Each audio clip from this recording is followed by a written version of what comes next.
조금씩 해도 벌써 4권 8장에 왔어요. 4권 8장 10항에서부터 16항까지를 오늘 함께 공부하도록 하겠습니다. 신조의 권세. 자, 신조의 권세라는 말은 이 교리를 가르치는 그런 권세라는 뜻입니다. 교리를 이제 이렇게 정하고 교리를 확정하고 가르치는 그런 권세라는 것이죠. 그런데 우리가 지난 1항부터 9항까지에서 무엇을 배웠습니까? 철저하게 이 말씀의 권위 아래에 있다는 걸 배웠죠. 말씀의 권위 아래. 우리가 하나님께서 교회에 권세를 주셨는데 그 말씀의 권위를 벗어난 권세가 아니라 말씀의 권위 아래 있는 권세라고 했어요. 그러니까 말씀이 권세가 있는 거죠. 말씀이. 그래서 목사에게 주어진 권세도, 장로에게 주어진 권세도, 무슨 교회 회의에 주어진 권세도, 모든 권세도 결국 하나님의 말씀의 권위 아래에 있는 거예요. 그 말씀을 순종하고자 하는 권위지, 그 말씀을 증거하고자 하는 권위지, 그 말씀과 다르게 뭔가를 또 확정하고 가르치는 그런 권위는 아니라는 것이죠. 그런데 바로 이 로마 교회가, 천주교회가 그런 잘못된 권위를, 교회의 권위를 주장하고 있어요. 그래서 이 로마 천주교회의 잘못된 그런 부분들을 우리가 살펴보면서 우리가 과연 이 교회에 대해서 어떤 태도를 가져야 되는지, 말씀에 대해서 어떤 태도를 가져야 되는지를 잘 배울 수가 있습니다. 자, 한번 살펴보겠습니다. 자, 말씀에 근거하지 않은 교리적 무호성의 거부 그랬죠. 이 천주교에서는 자기들의 무호성을 주장하잖아요. 그래서 자기들이 가르치는 것은 무호하다. 그런데 말씀에 근거하지 않았으면 아무 소용이 없어요. 그래서 우리는 거부한다는 것이죠. 자, 10항을 보겠습니다. 교회의 권세에 대한 로마 교회의 입장. 우리가 지금까지 말한 교회의 권한과 과거 수백 년 동안 하나님의 백성 사이에서 스스로 감독과 종교 지도자로 사칭한 저 영적인 폭군들의 권한을 비교한다면 거기에는 그리스도와 벨리알 사이에 있는 것과 같은 차이가 있다. 그러니까 지금 지난주에 배웠던 그 교회의 권세는 바로 이런 것이다. 말씀으로 규정된 권세다. 자, 그것과 지금 로마 천주교회를 비교해 보니까 그리스도와 벨리알만큼이나 차이가 난다 하는 것이죠. 나는 그들이 어떻게 또 어떤 부끄러운 방법으로 압제해 있는가를 설명하고 싶은 생각은 없고 단지 그들의 교리만을 언급하고자 한다.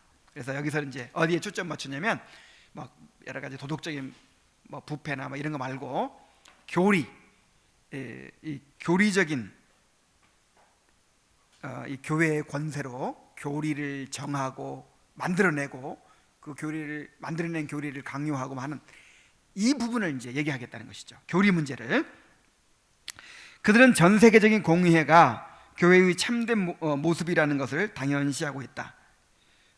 그런 공의회들이 성령의 직접적인 지시를 받고 있으므로 오류를 범할 수가 없다고 한다. 공의회가 뭐죠? 이 교회 회의를 말하는 거죠.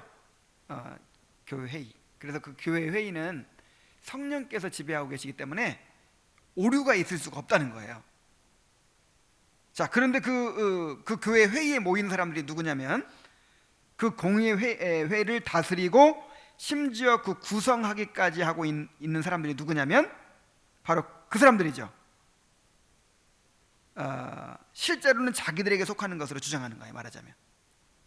그러니까 천주교회는 이 가시적인 로마 그 교황과 이제 그 천주교회가 하나님의 나라라고 주장해요. 그게 하나님의 나라라고. 그리고 그 가시적인 것이 무호하다고 주장해요. 우리는 이 유형 교회는 무효하다고 주장하지 않죠. 말씀의 지배하에 있을 때만 이제 옳은 것이지, 말씀에서 벗어나면 유형 교회는 얼마든지 잘못될 수가 있고 무효하지 않아요. 근데 천주교회는 이 눈에 보이는 이 교회 자체가 하나님의 나라고 또 무효하다고 그렇게 주장을 합니다. 그래서 거기서 결정된 거는 이건 하나님의 말씀인 거예요. 이거는 하나님이 가르치신 거랑 똑같은 거예요. 그래서 밑에 보면, 그러므로 그들은 자기들의 결정 여하에 따라서 우리의 믿음을 세우기도 하고 무너뜨리기도 하며, 그리하여 어느 쪽이든 자기들이 결정한 바를 우리 마음속에 확고히 새기도록 하며, 또 자기들이 승인한 바를 우리도 의심 없이 그대로 승인하고, 자기들이 정죄한 바를 우리도 정죄하도록 만들려는 것이다. 한편 그들은 하나님의 말씀을 경멸하여 자기들의 변덕에 따라서 교리를 새로이 만들어내어 그것을 신조들로 받아들이도록 요구하며, 자기들이 만들어내는 모든 교리들에 대하여 확고히 동의하지 않는 사람은 그리스도인으로 간주하지도 않는 것이다. 왜냐하면 새로운 신조를 작성할 권세가 교회에게 있기 때문이다. 그 사람들은 나중에도 나오지만 이 가시적인 이 로마 교회가 무효하기 때문에 여기서 새로운 신조를 만들어낼 수 있다고 생각해요. 교리를 만들어내고 이제 그것을 가르칠 권세가 있다는 것이죠. 여기서 한 가지 이제 그럼 우리가 가지고 있는 신조는 뭐냐? 그건 만들어낸 거 아니냐? 그렇게 생각할 수 있죠. 이건 만들어낸 게 아니에요. 사도신경이나 또 니케아 신경이나 또 칼케돈 신조나 하이델베르크 르민답이나 또 웨스트민스터 신앙고백이나 이거 만들어낸 게 아니에요. 만들어낸 게 아니고, 그러니까 교회가 회의를 열었어. 회의를 열어가지고 지금부터 예수님은 하나님과 똑같은 하나님 본질을 가지신 하나님이라고 우리 하기로 합니다. 이렇게 정한 것이 아니란 말이에요. 이미 믿어왔어요. 그렇게 사도신경에 있는 내용을 그냥 이미 믿어왔어. 전능하사 천지를 지으신 하나님을 믿고, 그 외아들 예수 그리스도를 믿고, 예수님의 동정 탄생을 믿고, 또 다 이렇게 믿어왔어. 성령을 믿고 이렇게 다 믿어왔는데, 이제 이단들이 막 공격을 하니까 우리가 믿어왔던 거를 이렇게 정리한 거예요. 자, 무슨 얘기인지 아시겠죠? 예를 들어서 교황의 무류설 또는 마리아의 무염 시태, 마리아가 원죄가 없이 태어났다, 이런 걸 계속 믿어온 게 아니라 그 시점이 있어요. 교황이 그렇게 이제 교회 회의라든지 교황이 지금까지 없던 교리인데 만든 거예요. 무슨 얘기 아시겠죠? 근데 우리가 이렇게 공부하고 또 따르기를 원하는 우리의 삶의 삶과 신앙의 기준이 되는 그 신앙 고백서는 새로 만들어낸 게 아니라, 종교 회의를 통해서 새로 만들어낸 게 아니라 이미 그렇게 믿어왔던 거를 이제 이단들이 이렇게 공격을 하고, 그 다음에 그 믿음을 또 전수해야 되니까 그동안 계속 그 계승되어 온 진리를 그렇게 필요에 따라서 세월이 갈수록 더 자세하게 그렇게 정리한 것뿐이에요. 새로 만든 게 아닙니다. 새로 어떤 교리를 만들어낸 게 아니에요. 근데 이제 천주교회는 그걸 만들어낸단 말이에요. 그래서 이 공의회들 가운데 이 칼케돈 종교회의 정도까지만 우리가 인정해요. 왜냐하면 그때까지는 새로 만들어낸 게 아니에요. 그동안 우리가 믿어왔던 거를 이제 이단들이 공격을 하니까 거기에 대항해서 이렇게 이제 딱 우리의 신조로 정리를 한 거죠. 근데 그 이후에는 이제 로마 교황권이 형성되면서 교리를 만들어내는 거예요. 자기 입맛대로 온갖 교리를 만들어내요.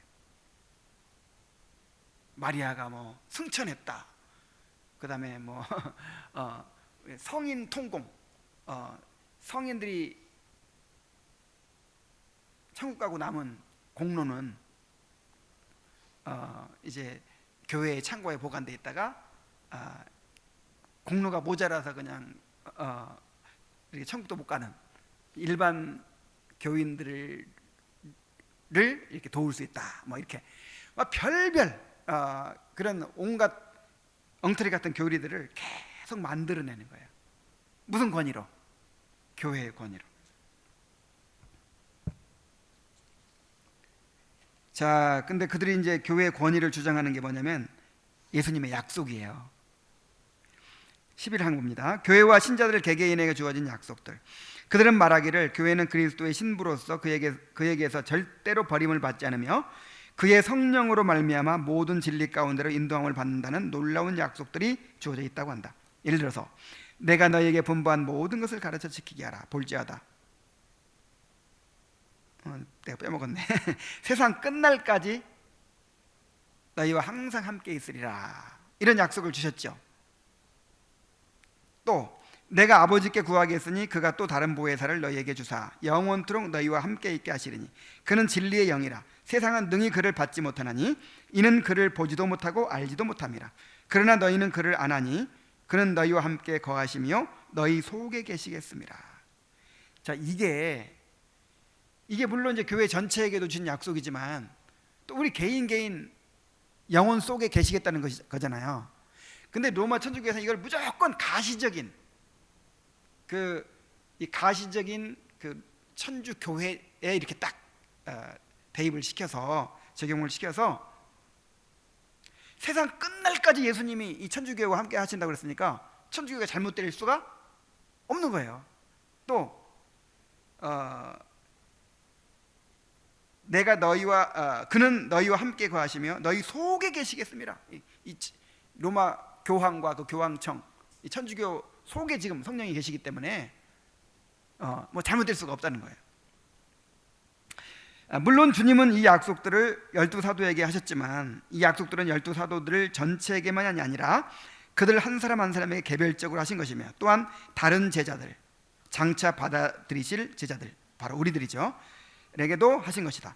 그런데 그들은 이 약속들을 마치 개개인의 그리스도인이 아니라 교회 전체에게만, 그 가시적인 교회, 천주교회에만 주어진 것으로 해석하고 있으니 그것이 이 약속들을 통해서 마음의 확신과 용기를 얻을 특권을 모든 그리스도인에게서 빼앗아가는 것이 아니고 무엇이겠는가.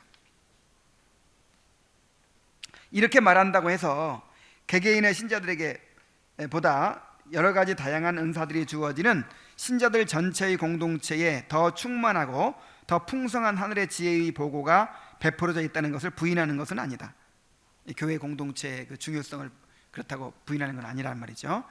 또한 이 약속들이 신자들에게 공통적으로 주어졌으니 모든 사람이 이 지혜와 총명의 영을 똑같이 받는다는 뜻도 아니다. 다만 성경을 왜곡시켜 자기들의 악한 목적을 변호해주는 전혀 이질적인 의미로 만들어버리도록 내버려 두어서는 안 된다는 것이다. 여기서 약간 이제 교회관의 차이를 우리가 엿볼 수 있어요. 여러분, 교회가 뭐죠? 그럼 무조건 구원받은 성도들의 모임 그러죠? 이게 이제 일반 그 선교단체식 교회관이에요. 그냥 교인들만 모이면 그게 교회라고 생각하는 거예요. 이게 이제 이쪽 극단이에요. 그렇다면 천주교회는 이 가시적인 이 로마 천주교의 그 체제 자체가 이게 교회야. 그래서 이 천주교회는요, 교회가 두 가지예요. 가르치는 교회, 배우는 교회. 그냥 성도들 없어도 그 사제들만으로도 교회가 이루어져요.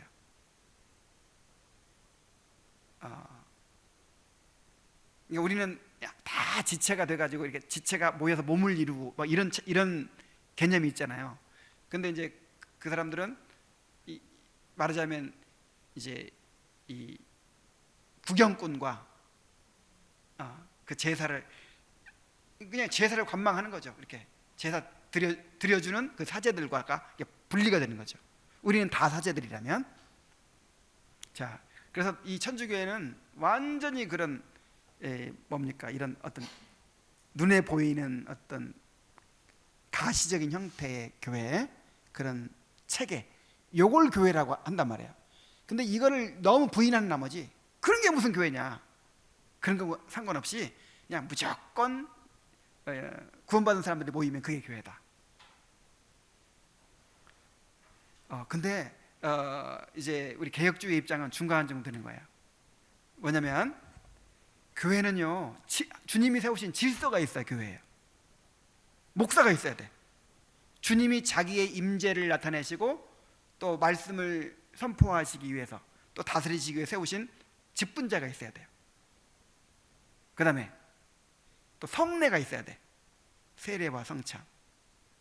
그리고 이제 실제 권징이 행해져야죠. 이렇게 다스림이 행해져야죠.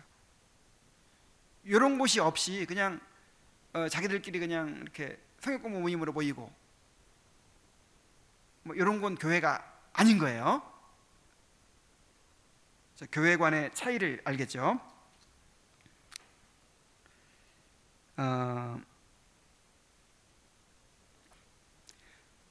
주께서 항상 그의 백성과 계셔서 그의 성령으로 그들을 다스리신다.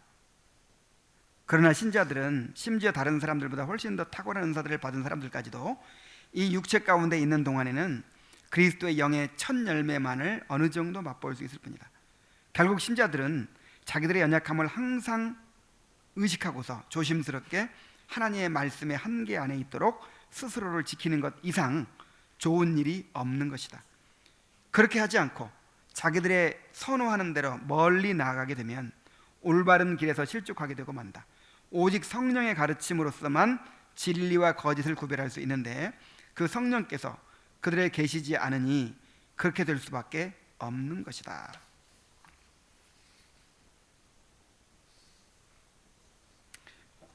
여러분, 이 교회에 성령께서 계시는 것이 사실이죠. 그렇지만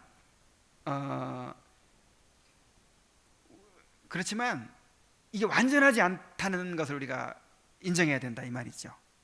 아무리 훌륭한, 아무리 거룩하고 훌륭한 사람이라 하더라도, 그런 사람들이 모였어도 아직 부패성이 남아있기 때문에, 그리고 우리가 그 주님의 임재를 체험하고 성령을 체험하는 그것이 희미한 거예요.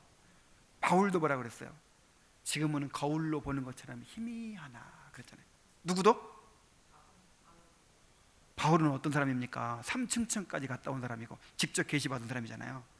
근데 내가 육체 가운데 있을 때는 주님과 따로 거한다 그랬어요. 그래서 빨리 육체를 벗어버리고 주님 만나고 싶다, 주님께 가고 싶다. 그러니까 바울조차도 희미한 거예요. 조금 맛본 거예요. 그럼 우리는 어떻게 했어요? 사람은 아무리 성령을 모시고 있고 약속을 가지고 있어도 불완전하고 얼마든지 잘못될 수 있어요. 근데 지금 천주교에서는 그걸 부인하는 거예요.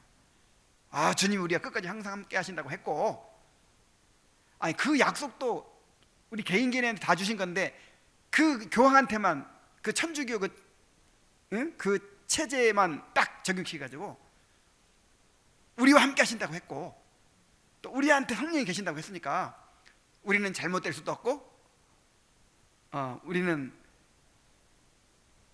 새로운 교리를 만들어서 가르칠 권리도 있다, 이렇게 주장을 하는 거예요.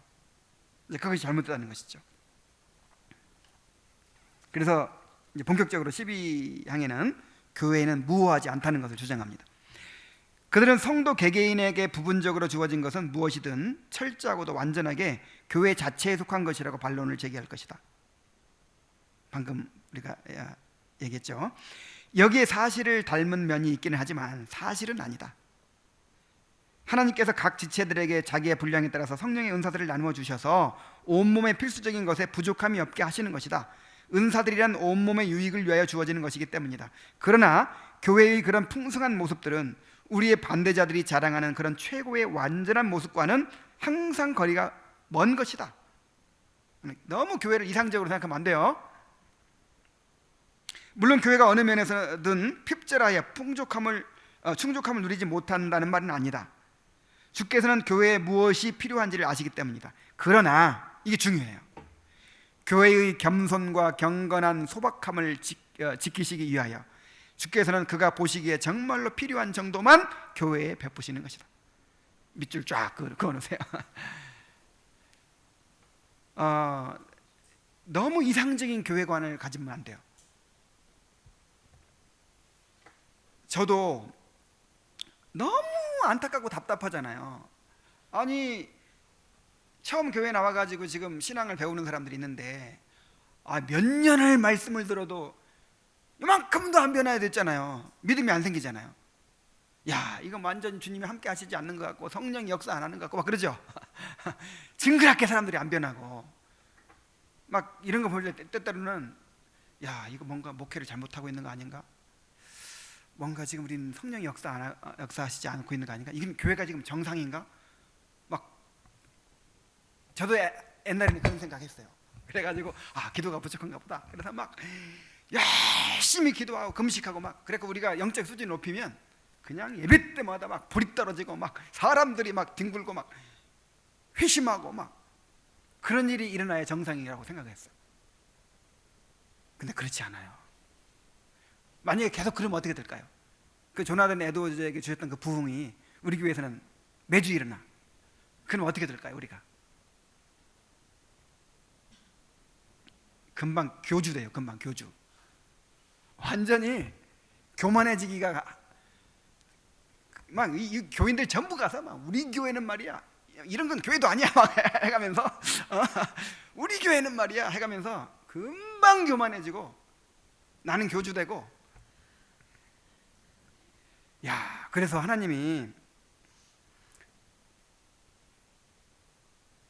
정말 그 아브라함 변화시키는 거 보세요.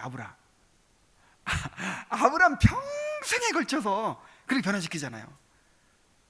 아이고, 그렇게 그냥 약속을 듣고 그렇게 해도 그렇게 믿음 없는 모습을 오랫동안 보이잖아요. 근데 그걸 오래 참으시고 하나님이 단순간에 변화시킬 수 있어요? 없어요? 있죠. 그냥 환도뼈 그냥 확 부러뜨리면 그냥 순식간에 할 수 있지만 하나님이 오래 참으시고 길게 가시는 거예요. 그래서 제가 신방할 때마다 회개하고 또 하나님 앞에 또 이렇게 굴복하고 하나님께 찬양하고 그래요. 이 신방하면서 이렇게 교제하다 보면은요, 성도들이 자라가고 있어요. 지난 2년 4개월 동안 많이 성장했어요. 많이 변했어요. 내가 그렇게 말씀을 전해도 아무 소용없는 것처럼 막 느끼고 때로는 조급하게 느껴지고 막 이제 그런 게 있거든요. 근데 이렇게 신방하면서 1년에 한 두 차례 신방하면서 이렇게 느끼는 거는 하나님께서 그게 헛되지 않게 하시는구나. 우리 아이들도요, 그냥 볼 때마다 그냥 성질 나가고 그냥 아이고 저놈의 자식들 그냥 언제 변할까 막 그러는데 조금씩 그 말씀에 젖어 들어가고, 이게 하나님의 방법이에요. 이게 참 너무. 근데 칼빈은 벌써 이거 다 알고 있었어. 이 칼빈의 교회는 어땠을까요? 그렇게 위대한 칼빈이 목회하는 교회는 내가 전하는 말씀을 듣고 은혜 받고 그렇게 순종하고 이런 사람은 100분의 1도 안 될 것이다 그랬어요. 진짜 회심한 사람은 한 5분의 1도 안 될 것이다 그랬어요. 칼빈의 교회 알만하죠? 그냥 교회에 대해서 이상적인 생각 품으면 안 돼요. 교회의 겸손과 경건한 소박함을 지키기 위해서 주께서는 그가 보시기에 정말로 필요한 정도만 교회에 베푸신다. 그들은 또한 주께서 교회를 물로 씻어 말씀으로 깨끗하게 하사 거룩하게 하시고 티나 주름 잡힌 것이 없이 거룩하고 흠이 없게 하셨고, 그렇기 때문에 진리의 기둥과 터라고 부른다고 한다. 자, 이렇게 주장한다는 거죠. 물로 씻어 말씀을 깨끗하게 해서 거룩하게 하시고. 그러니까 이렇게 돼버린 것처럼 생각해요, 교회가. 그러니까 교회는 진리의 기둥과 터다. 그래서 교회에서는 새로운 교리도 만들어낼 수 있고, 교회는 절대로 잘못될 수 없다.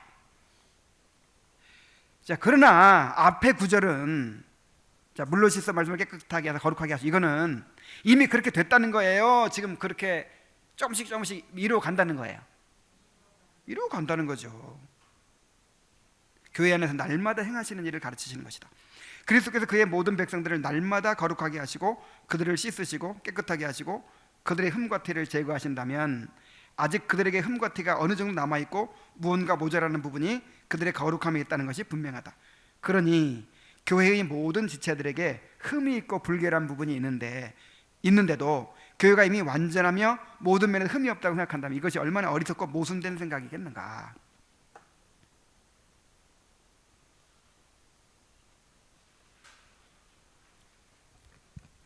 그래서 우리는 항상 흠이 있을 수밖에 없고, 우리 자식을 키워도 그렇잖아요. 그냥 우리 요즘에 우리 아이가 너무 몸이 약한 것 같아. 그러면서 오늘 닭 한 마리 이렇게 과가지고 딱 먹이면 금방 그냥 살이 이렇게 쪄버리고 막 키가 이렇게 커버리면 얼마나 좋겠어요. 그렇게 몇 달이고 몇 년이고 하면 그때 이제 좀 표가 나는 거잖아요. 영적으로도 그렇다고 우리가 이해를 해야 돼요. 그래서 나는 그 말을 참 좋아해요. 주님이 세우신 질서 아래서 함께 살아가는 것이다. 그때 이승구 교수님 오셔가지고 그 말을 계속 반복했죠. 교회가 뭐냐? 주님이 세우신 질서 아래서 함께 살아가는 것이다. 그냥 함께 살아가는 겁니다. 그냥 때로는 싸워가면서 화해해가면서 넘어져가면서 다시 또 일어나가면서 계속해서 끊임없이 회개하고 다시 주님 의지하고 은혜의 수단 붙들고 그냥 이렇게 함께 살아가는 거예요. 함께. 그러면 함께 살아가다 보면 맨날 그렇게 함께 그냥 살아갔는데 어느새 보니까 애가 이만큼 커 있어. 어느새 걸음마하고 어느새 학교 들어가고 어느새 사춘기고. 우리도 그렇게 되는 거예요.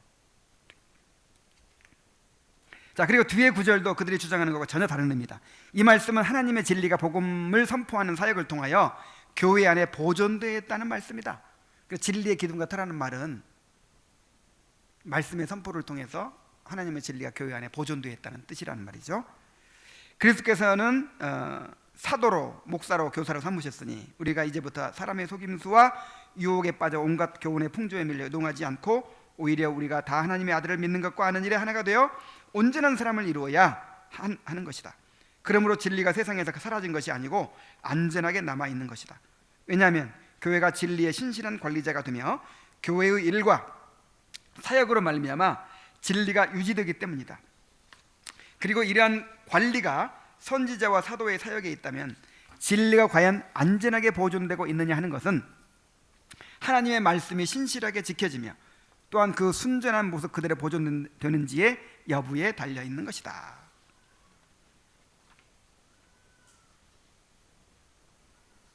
그래서 진짜 선지자와 사도의 사역이 계속되고 있는지 안 되고 있는지 뭐에 달려있다고요?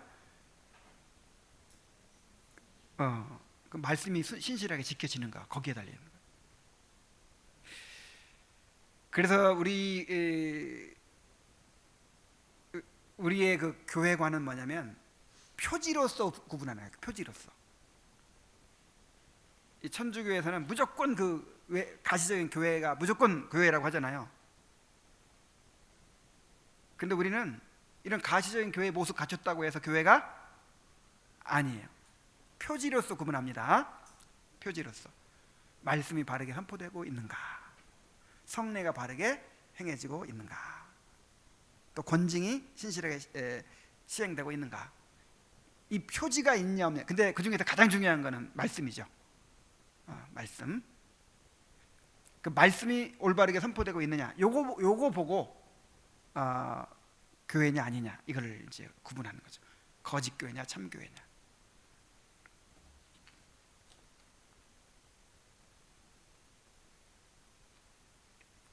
자, 13만 봅니다. 말씀과 성령은 반드시 함께 역사함. 중요하죠. 그들이 교회가 오류를 범할 수 없다고 말하는 그 진술의 목적과 의미는 이런 것이다. 곧 교회는 하나님의 성령으로 말미암아 다스림을 받기 때문에 그 말씀이 없이도 안전하게 나아갈 수가 있으며, 따라서 어디를 가든지 교회는 오직 진리인 것만을 생각하거나 말할 수가 있으며, 따라서 교회가 하나님의 말씀의 범위를 넘어서거나 혹 그 말씀과는 관계없이 무언가를 정해도 그것을 다름 아닌 하나님의 확고한 말씀으로 받아들여야 한다는 것이다. 그러니까 로마 천주교회는 지금 성령과 말씀은 분리하죠. 그래서 성령의 인도를 받고 있기 때문에 이 말씀에 없는 걸 얘기해도 교회가 얘기한 거면 그 말씀과 동일한 권위가 있다고 보는 거예요.